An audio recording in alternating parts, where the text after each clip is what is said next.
This is A News. I'm Bakhtiar Sonovan. Let's go through the main headlines.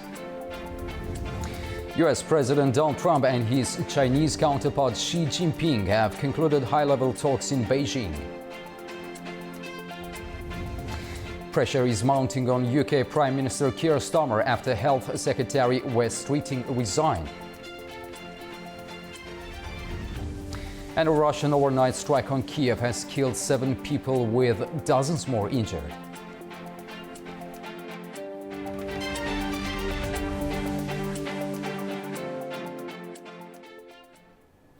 U.S. President Donald Trump and Chinese President Xi Jinping have concluded their high-level talks in Beijing. Both sides described the meeting as constructive, but key tensions remain over Taiwan and wider strategic rivalry.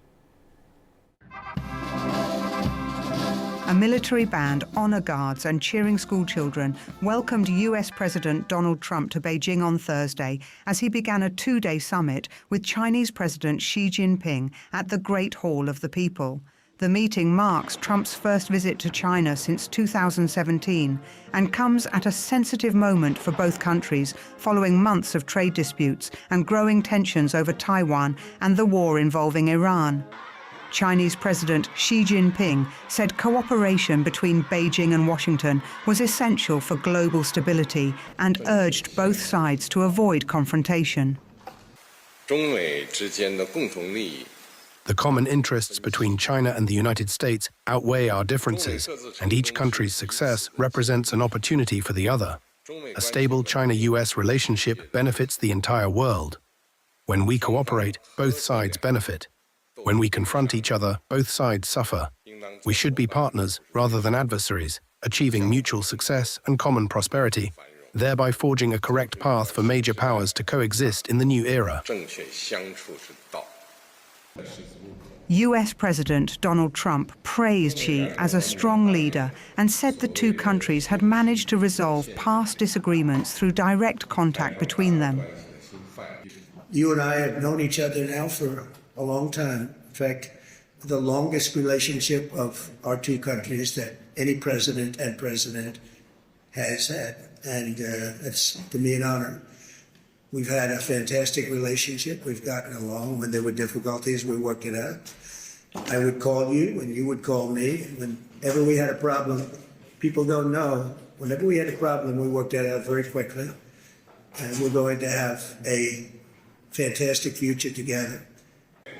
Following their initial meeting, President Trump described the talks as great, but the friendly optics were met with a blunt warning from the Chinese side. President Xi told Trump that while trade negotiations were making progress, the issue of Taiwan remains the most sensitive flashpoint. According to a readout from Beijing, Xi warned that any mismanagement of the island's status could push the two nations toward a dangerous path and even direct conflict. The two leaders later visited the Temple of Heaven for photos, where Trump declined to answer questions regarding the Taiwan discussions.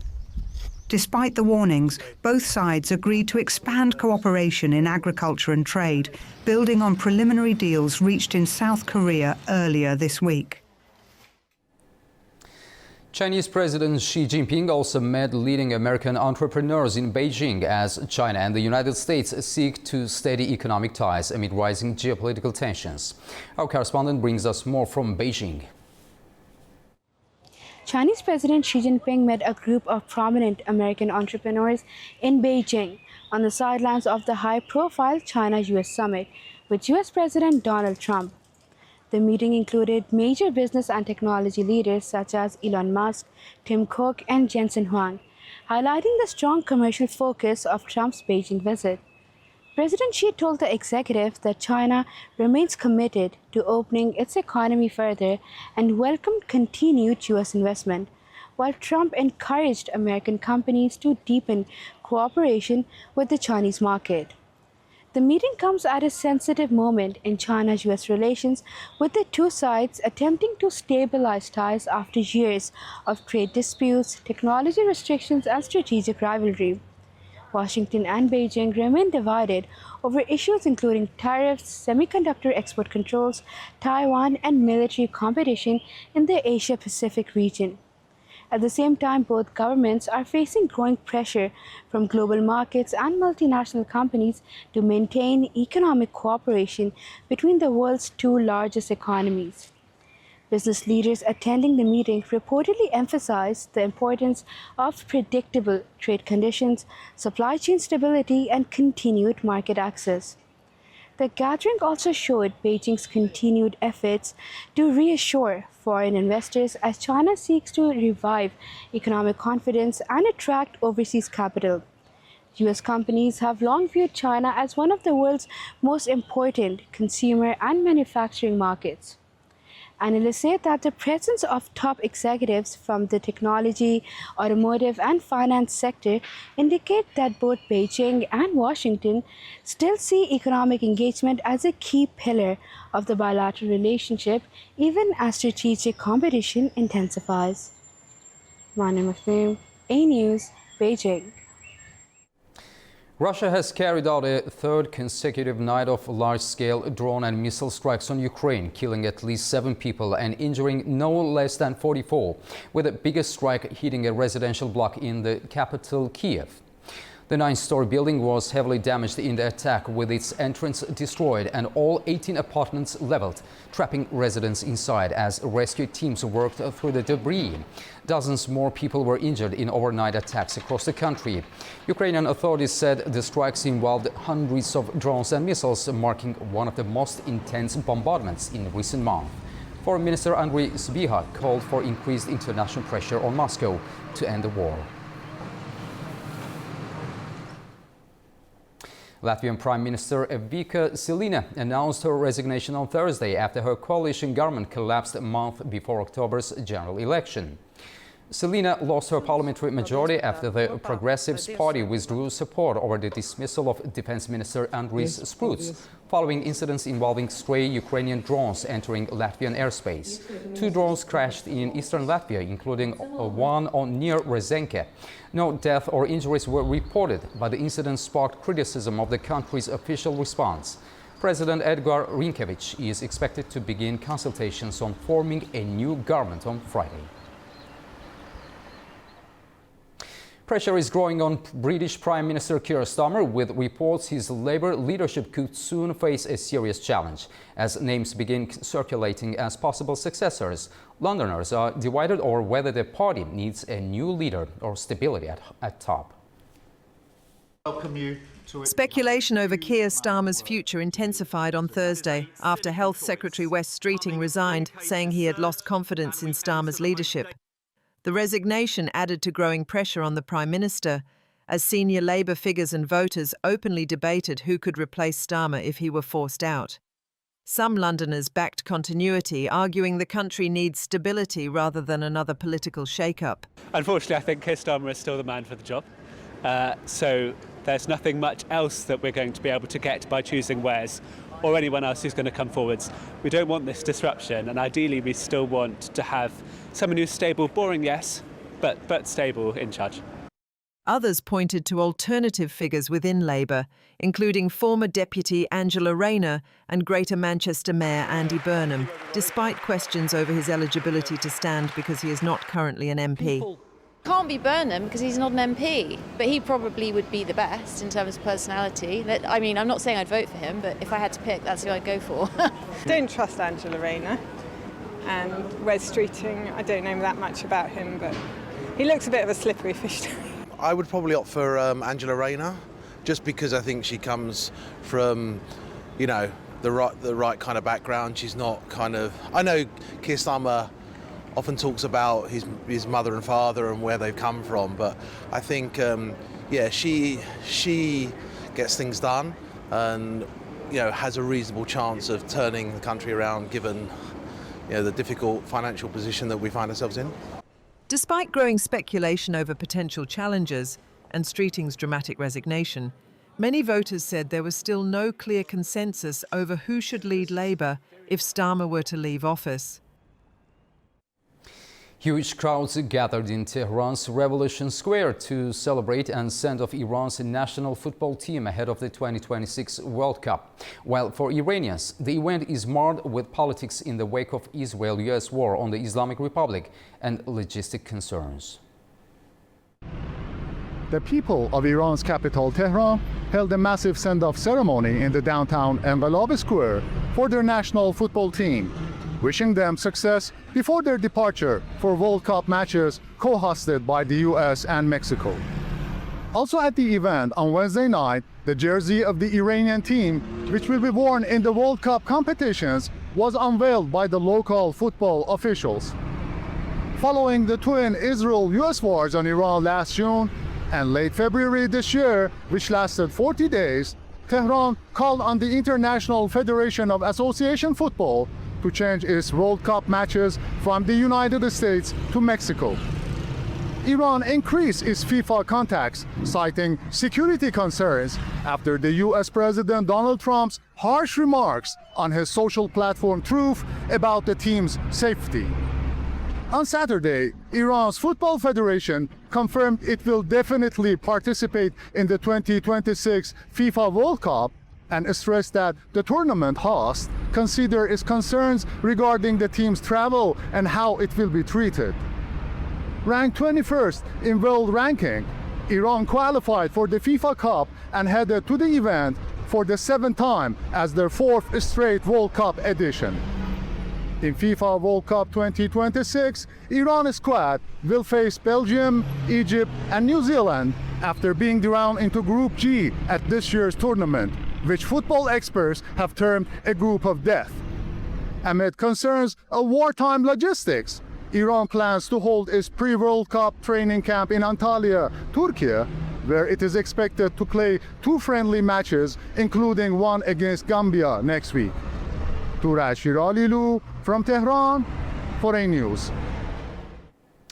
Lebanon and Israel are set to begin a third round of US-backed preliminary talks in Washington on Thursday, as residents in Beirut voice growing frustration with the ongoing violence and call for a lasting peace.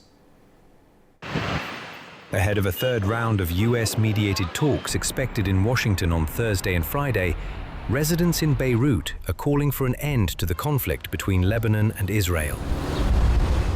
The negotiations come just before the expiration of a 3-week ceasefire announced by US President Donald Trump. For many Lebanese, the talks represent a rare chance to break the cycle of violence that has dominated life in the country for decades. Of course, any two sides at war eventually have to sit at a table and talk. And these negotiations, we as Lebanese all strongly support them because we're tired of war. We want peace with the whole world, not just with Israel. I don't know how that's going to be resolved, but God willing, we have a lot of hope in this administration that we'll move toward peace. But despite hopes for diplomacy, many in Beirut, locals say the ceasefire has failed to deliver calm on the ground. The truce between Israel and Hezbollah, first reached during last month's preliminary talks and later extended by 3 weeks, had been set by Beirut as a non-negotiable condition before broader negotiations could move forward. This so-called ceasefire is a lie. There is no ceasefire. A ceasefire means a comprehensive ceasefire, and the Israelis withdraw to the border. Then there would be a peace treaty or an armistice agreement, as they call it. They would be on their own, and we would be by our own. We want to live in peace. We don't want problems. Lebanon has had problems from 1975 until now. Every 5 years there are wars. We're completely worn out. We want peace, and that's it. That's the story. The talks, set to take place at the US State Department, will, for the first time, include military representatives from both sides. The United Arab Emirates has denied a statement by Israeli Prime Minister Benjamin Netanyahu's office that he visited the country during the Iran war. Security cooperation between Israel and the UAE has deepened during the ongoing conflict as the Emirates came under heavy attack by Iran. Blake Sifton reports from Tel Aviv. Israeli Prime Minister Benjamin Netanyahu's office said in a statement on Wednesday that he made a secret visit to the United Arab Emirates during the war with Iran to meet with the UAE's president. Without going into details, the statement said that the visit led to a historic breakthrough in relations between Israel and the UAE. But only hours after that statement was released, the UAE's government denied that the visit had taken place at all. They said claims that a visit had occurred were entirely unfounded. Now, Iran said that they were aware that the visit had taken place. Iran's foreign minister called the visit unforgivable, and he said that those colluding with Israel to sow division will be held to account. Now, economic and security ties between Israel and the UAE have been growing since the two countries normalized relations in 2020 through the Abraham Accords. Many people in the UAE are unhappy about that relationship, but it has been strengthening significantly since the war with Iran began. Iran attacked the UAE more heavily than any other country in the Gulf during that war. The UAE came under attack from over 2,000 Iranian drones and some 550 ballistic and cruise missiles. Earlier this week, U.S. officials confirmed that Israel sent an Iron Dome aerial defense battery to the UAE to help counter those threats, along with the soldiers needed to operate it. There are also reports that the heads of Israel's two main intelligence agencies, the Mossad and the Shin Bet, have also visited the UAE in recent weeks to help coordinate defense against Iran. And there are even reports that the UAE cooperated and coordinated with Israel on attacks that it reportedly carried out against Iran that have not been publicly acknowledged. Blake Sifton for A News in Tel Aviv. EU ambassadors have held emergency talks in Brussels after a hantavirus outbreak aboard a polar expedition cruise ship raised concerns over cross-border public health coordination. The meeting focused on faster case sharing and more unified prevention measures within the Schengen area. The luxury MV Hondios cruise ship left Argentina on 1st of April with more than 140 passengers and crew from 23 countries. 11 hantavirus-related cases and 3 deaths have been reported globally. Affected passengers have faced different quarantine rules, including hospital isolation in Spain and home isolation in the Netherlands and Belgium. Health experts say there is no evidence of a new virus or strain, and the overall public risk remains low. Now we'll take a short break. Right after the break, we'll discuss the highly consequential Beijing summit between U.S. President Donald Trump and Chinese President Xi Jinping, focusing on Taiwan, Iran, trade and global power competition. Stay tuned. Welcome back to A News. Now we focus on the highly consequential Beijing summit between U.S. President Donald Trump and Chinese President Xi Jinping, where issues over Taiwan, trade, Iran and global power competition dominated the agenda.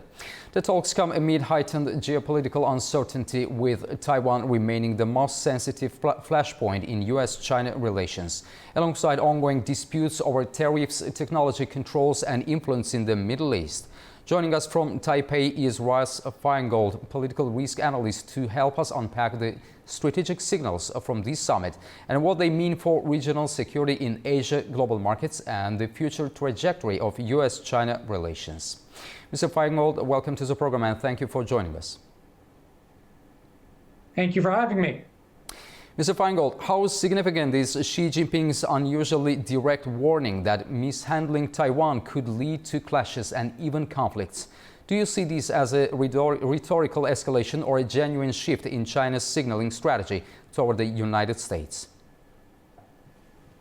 It's a great question, because typically China issues these warnings publicly or behind closed doors to the United States quite frequently, actually. So the state media or government spokespeople from Chinese government agencies at press conferences, they will often make very similar statements. And certainly whenever the U.S. president meets the Chinese leader, they have this conversation. Well, what is worth looking at is, was the wording different this time? Is China going to follow it up with certain actions? And we don't really know the answers to that, because we know what Xi Jinping said, which has been released for public consumption, but we don't know what was said behind closed doors unless something leaks in the coming days. But it is, generally speaking, consistent with what China has said in the past, but we don't know, again, is whether or not this time it's said as the forerunner of potential action, whether that's action against Taiwan or even action against the United States.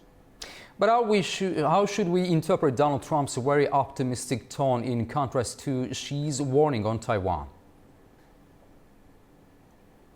You know, for all the criticism President Trump gets about his word choice, for lack of a better description, on X or to reporters or on Truth Social, when he's talking about foreign leaders, when he's mad at them over trade or immigration or drugs or other issues, when President Trump meets foreign leaders, even the ones that he's had disagreements or that he's insulted, typically he's a very gracious host, or in this case, a very gracious guest. And there's many examples where we've seen President Trump do that when he's actually meeting with another foreign leader. Yeah, there's been some situations like the famous moment when Zelensky came to the White House and was told he had no cards. But for the most part, when President Trump meets foreign leaders, he is very gracious. Keep in mind he has a background in the hospitality industry. He knows all about that, actually. But does it mean that it's permanent? No, because a few days or weeks later, he could take a policy decision or just use his social media account to revert back to a totally different tone. So again, there's so much to watch for in the days and weeks and months to come, more so than what transpired today in Beijing. Mr. Feingold, how important are the Middle East and Iran discussions in shaping this summit's broader geopolitical context? And even China remains a major buyer of Iranian oil. Could that constrain Beijing's willingness to align with U.S. pressure? Yeah, that's another great question, because it was a matter of speculation. Was the United States going to ask China to intervene or put pressure on Iran? China has a relationship. I'm skeptical of that. I don't think the United States really had much hope that China would actually do something, be able to pressure Iran to make the concessions that the United States requires. And we all know what those concessions are. It's with nuclear weapons research, the ballistic missile program, and more recently, this closure of the Strait of Hormuz that needs to be undone and shipping to be allowed to flow through safely. So with regard to those issues, the interesting thing here is China's interests are kind of aligned with the United States. And if you don't want to look at it that way, one could say that China's interests are aligned with the other Persian Gulf countries who've been the subject or on the receiving end of attacks from Iran. And yes, those Persian Gulf countries, their interests are also aligned with the United States. So however you look at it, I think China does not support Iran having a nuclear weapon. I think China doesn't really see the need for Iran to have ballistic missiles, even though China might profit by selling technology.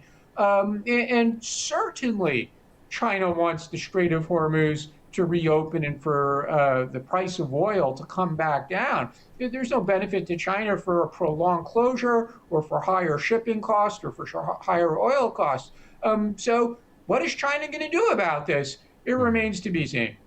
So what do you make of the discussion around trade, particularly agriculture, aircraft, and potential new trade mechanisms? Certainly, President Trump wanted to be able to say while he's in China or shortly after he returns to the U.S. that China has decided to make some very large purchases, whether that's soybean oils, beef, Boeing aircraft, or U.S. energy. So we're still hoping for some, speaking as an American, I'd like to see China make those purchases. It's good for the American economy. So hopefully we'll have more news in the coming hours, days, or weeks about that, and that would be something for the two sides to build on, given that the atmosphere between the two leaders appeared to be positive. Now, more broadly than the immediate question of buying some U.S. agricultural goods or energy or Boeing aircraft is, can this truce be maintained where President Trump agrees to maintain tariffs at the current level, and from the Chinese side, they'll agree not to restrict the export of critical minerals or rare earths to the United States. And that's a process that's probably going to take some time to play out in the coming months as it gets up to the deadline when this truce expires later this year. But it seems at the moment, at least, that there is a positive atmosphere where the two leaders want to maintain that truce. Trump doesn't want the flow of those critical minerals to be cut off, and Xi Jinping doesn't want even higher tariffs imposed on goods made in China that are sent to the U.S.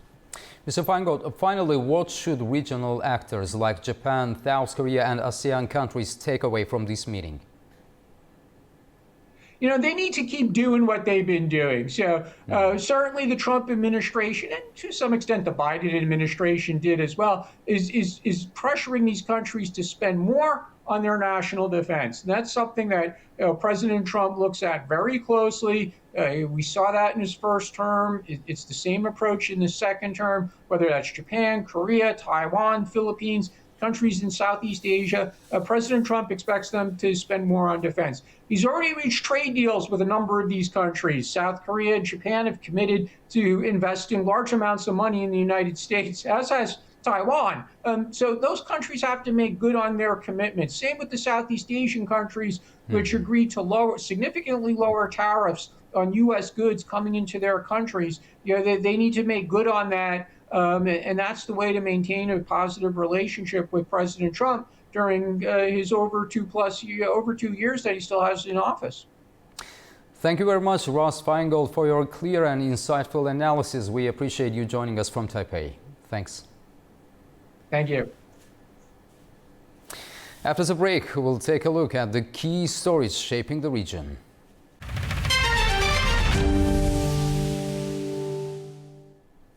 Welcome back to A News, and now we turn to our regional stories.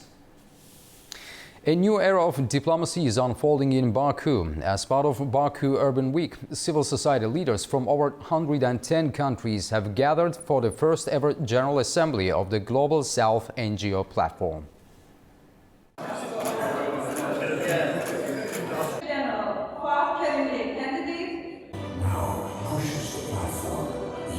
Today marks the first General Assembly of the Global South NGO platform. We are seeing delegates from over 110 countries across Latin America, Africa, Asia and the Pacific. The numbers speak for themselves.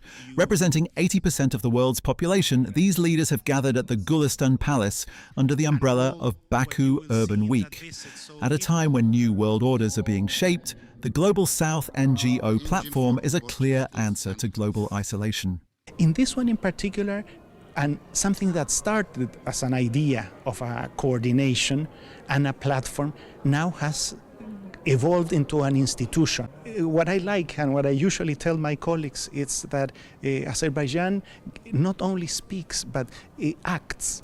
And these events I am describing to you, and I saw the agenda and discussions will take place, and that's a contribution. In a moment when people are going into conflicts, we have a space where to dialogue. For Azerbaijan, this is a mission of bridge building. By leveraging its leadership in the non-aligned movement and its role as host of COP29, Baku is ensuring the voices of the Global South are finally heard on the world stage.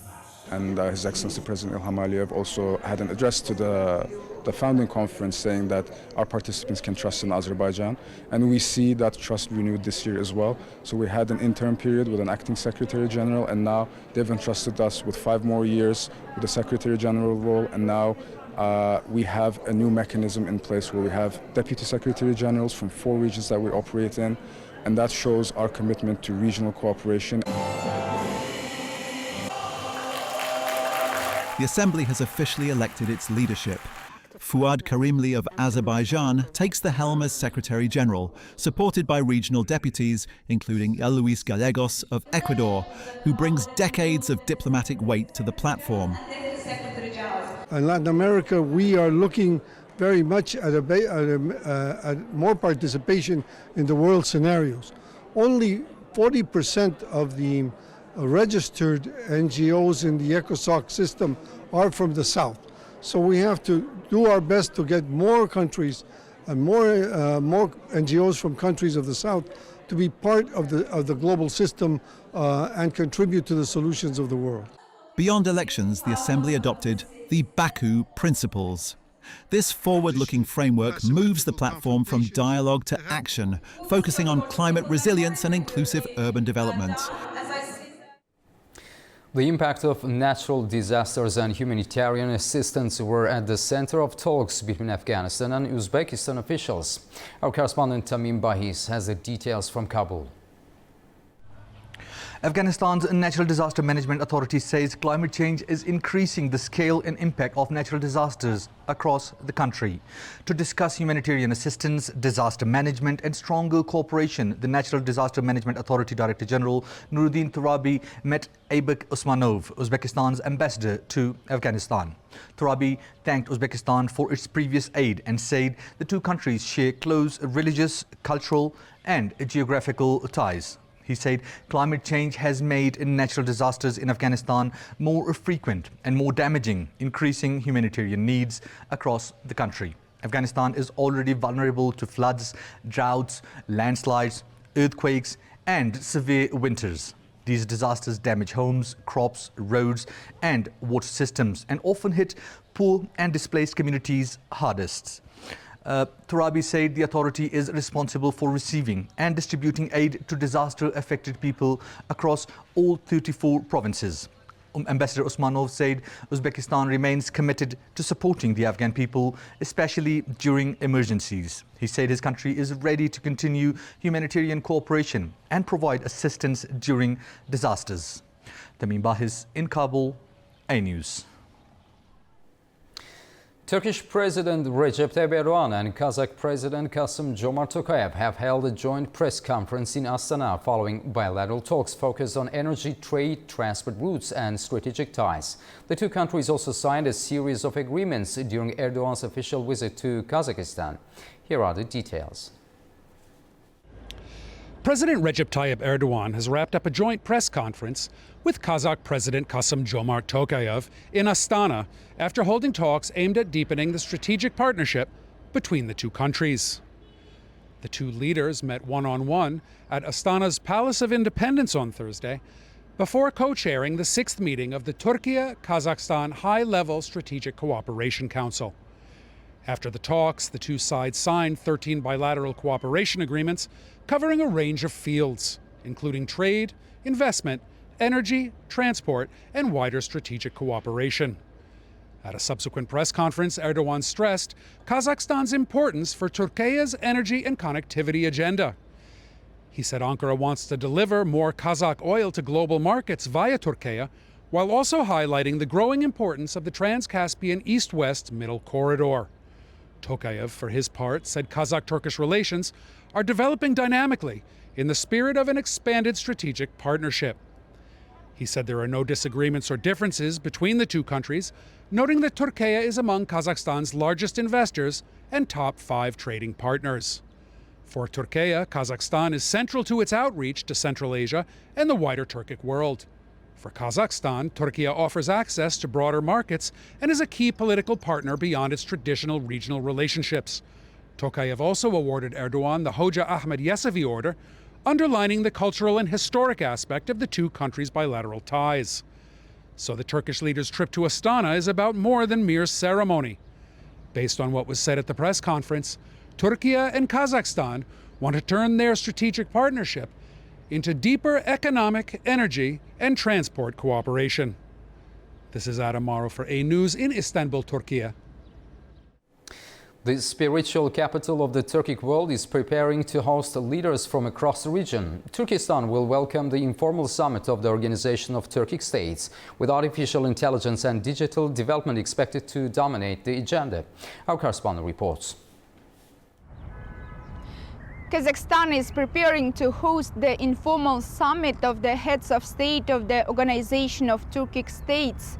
Tomorrow, leaders of member countries and observer states, including Hungary and Turkmenistan, are expected to arrive in the city of Turkestan, often described as the spiritual capital of the Turkic world. Security across the city has already been stepped up with police and National Guard officers deployed throughout key areas. Ahead of the summit, foreign ministers are also expected to hold talks. But the focus of this meeting goes beyond diplomatic protocol. The summit comes at a time when member states are trying to move from political dialogue toward more practical cooperation, particularly in technology and economic development. Artificial intelligence and digital transformation are expected to be among the key topics on the agenda. And the discussion is no longer only about national digital strategies. Countries are increasingly looking at the ways to connect their efforts and build a broader system of cooperation. One of the most ambitious proposals expected to be discussed is the creation of a unified Turkic Artificial Intelligence Institute. Experts say the initiative could bring together joint educational programs, data sharing systems, and shared digital platforms across member states. The economic scale behind these discussions is also substantial. According to 2024 figures, the combined GDP of OTS countries exceeds $2.1 trillion, while total trade turnover stands at more than $1 trillion. The organization has also set an ambitious target, increasing internal trade among member states to 10%. Fariza Kalimursina, Almaty, E! News. Georgia ranks second in the European Union for expelled nationals, a country of under 4 million people outpaced by Turkey. Our Nini Nikolashvili has more from Tbilisi. Eurostat's latest enforcement figures paint a clear picture of Europe tightening its borders. In 2025, nearly 492,000 third country nationals were ordered to leave the EU, up almost 6% on the previous year.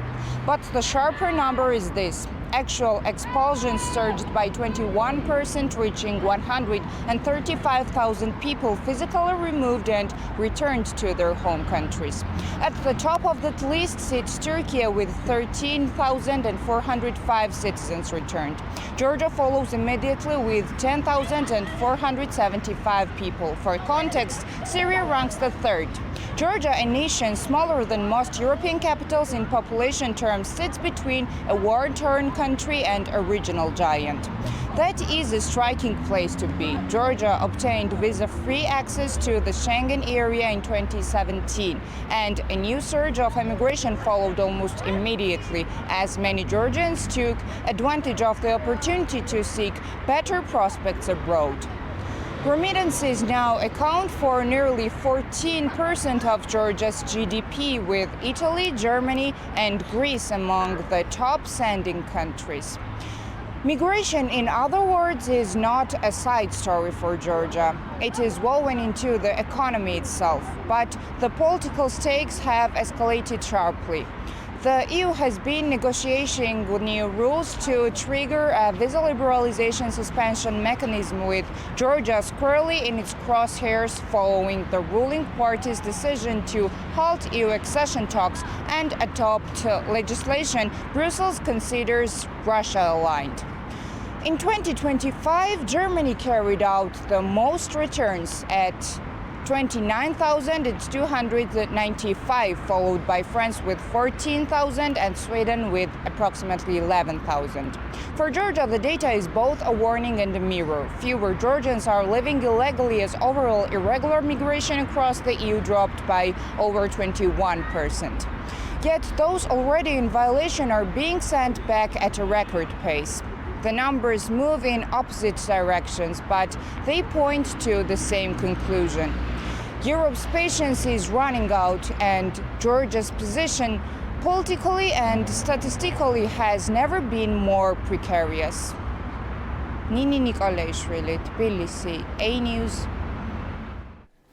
Now we'll take a short break. Right after the break, we'll discuss the Turkey-Kazakhstan Astana talks, the Middle Corridor and the Turkic State Summit in Turkestan. See you shortly.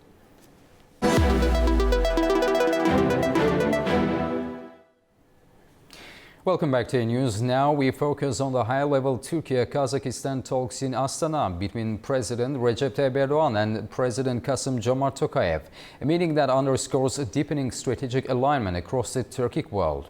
The discussions come at a time when regional geopolitics are rapidly shifting, with growing emphasis on the Middle Corridor linking Asia and Europe, expanding Caspian transit routes and rising cooperation in energy security, logistics and defense industries. Following the Astana talks, President Recep Tayyip Erdogan is set to travel to Turkestan for the informal summit of the Organization of Turkic States, where leaders will focus on artificial intelligence, digital transformation and regional connectivity. Joining us now is Yaşar Saru, speaking to us from Istanbul. He's the director of the Heydar Aliyev Center for Eurasian Studies at Ibn Khaldun University. Mr. Saru, welcome to the program and thank you for joining us. Thank you for the invitation. Mr. Sarı, how significant is President Erdogan's visit to Kazakhstan in terms of current regional geopolitics? And can we say Turkey and Kazakhstan are entering a new phase of strategic partnership?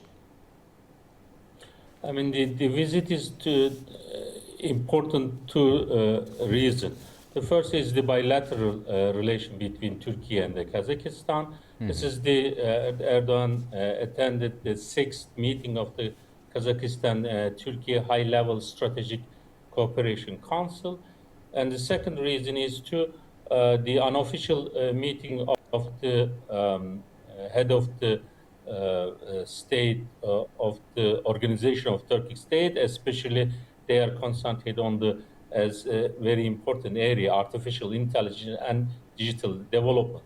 Long time, the Turkey-Kazakhstan relation is based on the bilateral and the multilateral relation, but this time they emphasize on the investment and trade level. I mean, the current Turkey and the Kazakhstan trade level is the $5.4 billion. These two presidents, both Erdogan and Tokayev, wants to increase this economic relation. So that, in that sense, this is not only both sides wants to increase their relation, but also, as we know already, fightings happening in the Gulf region, in the Ukraine. That's giving the opportunity to member of the Turkic state, Organization of Turkic State, to act together to benefiting the current condition and making the Middle Corridor as the viable, most viable and reliable corridor linking the East and West. Mr. Sarı, what practical outcomes should we expect from the 6th High-Level Strategic Cooperation Council meeting? I mean, what we expect that increasing the cooperation, not only energy but also defense industry cooperation, and focusing on the trade and investment level. Especially Kazakhstan wants to increase its export, and Turkey too. So Kazakhstan wants more reliable export and the transit option across the Caspian. In that sense, is to not only Turkey but Azerbaijan also important for Kazakhstan to reaching the Western market through Azerbaijan and Turkey. So while the Turkey, and on the other hand, Turkey wants to strengthen its role as the Western gateway for good moving between Central Asia, the Caucasus, and Europe. So in that sense, these two countries can cooperate. And let's not forget, Turkey and the Kazakhstan is the two biggest economies among the Turkic state. So that is two powerful houses. If they act together, they see that they can benefit. And Kazakhstan, Turkey is mid-range countries, and they realize that the current international system opening opportunities for the mid-range countries if they act together, benefiting from the current condition. And at the end, what we are more reasonable and reliable expectation, port capacities will increase. I mean, starting from the war in Ukraine, the middle corridor capacities carrying the product is 4.5 million tons. That's this expected 2030 could be reach 11 million tons. That for that reason, these two countries need to increase the port capacities, make the strong connection, rail connection, and Kazakhstan having difficulties to exporting their oil to Western market, probably used to and still using the actually Baku-Tiflis-Ceyhan pipeline to exporting goods. So that is the what we expect from this meeting. Mr. Sar, how important is defense industry cooperation in broader Turkey-Kazakhstan relationship? I mean, Kazakhstan realized, Kazakhstan has the multilateral foreign policy and realized that war in Ukraine and the war in the Gulf have putting the pressure on the regional countries, including Kazakhstan. So Kazakhstan and Turkey's defense relation is not only selling and buying relation, but also Kazakhstan is becoming part of the supporting the Turkish defense industry, and Turkish companies start to opening the factories. In that sense, Kazakhstan started producing its own defense material. So that's also very important because under the uncertain condition of the current international system, you need each countries need to have its own the defense system so that can be not rely on the other outside countries which they cannot trust. So Kazakhstan see Turkey as a trustworthy partner in that sense. So let's talk about the upcoming Turkic State Summit in Turkestan. Why is Turkestan symbolically important for this summit? I mean, Turkestan is the place of the Hoca Ahmet Yesevi, so his tomb is there. And starting, we Turks accept Hoca Ahmet Yesevi, their father figure, and the Hoca Ahmet Yesevi in that sense is the symbol of the Turkic world. For that reason, when 1992, the first Turkish assistance go to restoring the Hoca Ahmet Yesevi's tomb. I mean, in that sense, it's a very important figure for Turkey. Not only Turkey, for the other world, other Turkic state too. In the recent, 5 years ago, Kazakhstan made the Turkestan as a capital, the spiritual capital of the Kazakhstan, and we also consider as a spiritual capital of the Turkic world. And that is where that significance coming from that. Mr. Sar, as you have also mentioned before, the OTS summit focuses on artificial intelligence and digital development. What tangible outcomes can we expect? I mean, until this time, this summit of the Organization of Turkic State, they talk about the different issues. In 2021, the first summit of the when the Turkish the organization became, and the name is changed, was smart cities. And this time, talking about the artificial intelligence and digital development means that member states are giving importance and priority on the technological development. I mean, these countries have the all rare earth element, but they don't have the technology to produce the high technological product. Giving priority artificial intelligence and digital development, that area, the member countries and they financial sources to opening the artificial intelligence center, and Turkey also doing its own financial supporting financially those artificial intelligence activities. So the country has realized that they need to act together. Otherwise, they will be stay back comparing the other countries. Already, China is well ahead of the in this area, and United States and met the Central Asian leaders and signed this agreement to grabbing the some of the reserve related critical mineral. So to this time, Turkish the member state showing that they are very eager to develop cooperation and also benefit from digital innovation and emerging technologies, turn those technologies for the public services, and also help them to have their sustainable economic growth. They realize that this only can be done through regional connectivity. Yashar Sari from Ibn Khaldun University, thank you very much for talking to A News. We appreciate your time and expertise. Thanks a lot. Thank you for inviting me. Thank you. That's the news for this hour. Stay tuned to A News for all the latest updates.